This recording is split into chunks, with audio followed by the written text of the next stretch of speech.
नमस्कार मित्रांनो, अजून हा माझा एक नवीन व्हिडिओ.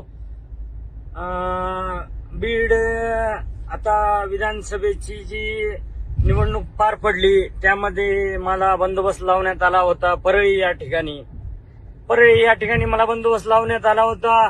आणि त्या दिवशी रात्री होती ज्या ठिकाणी पेट्या येणार होत्या त्या ठिकाणी मग मला अचानक बदललं मित्रांनो रात्रीतून. कारण त्यांना समजलं की हे जे आहेत कासले साहेब ते ट्रॅफिकला होते आणि हे वाल्मिक कराड आणि धनंजय मुंडेच्या यांनी काही गाड्या पकडून कारवाई तर करूच दिली नाही आमच्या पीआयने, पण गाड्या पकडत होतो मी आणि त्यांना अडवत होतो. तर त्यांच्या लक्षात आलं की हाच तो कासले, याला या ठिकाणी ठेवलं नाही पाहिजे. ज्या ठिकाणी पेट्या येणार होते त्या ठिकाणाहून मला मित्रांनो बदललं आणि मला सांगितलं की तुम्हाला ड्युटी नाहीये. मी म्हणलं का सर, बंदोबस्त तर फार कमी आहे, लोक तर आपण गुजरात इकडून तिकडून बोलवलेत. ते म्हणले नाही, तुम्ही रिझर्व्हर राहाल, तुम्हाला ड्युटी लावण्यात आली नाही.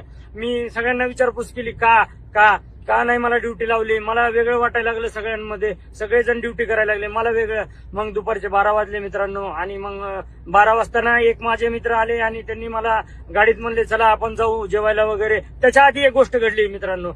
त्याच दिवशी माझ्या अकाउंटवरती 10 लाख रुपये आले. संत बाळूमामा कन्स्ट्रक्शन या अकाउंटहून माझं जे अकाउंट आहे, पगाराचं account, Ranjit Gangadhar Kasle Axis bank, मी नंबर बी देतो, त्या अकाउंटवर त्याच दिवशी 10 लाख रुपये आले.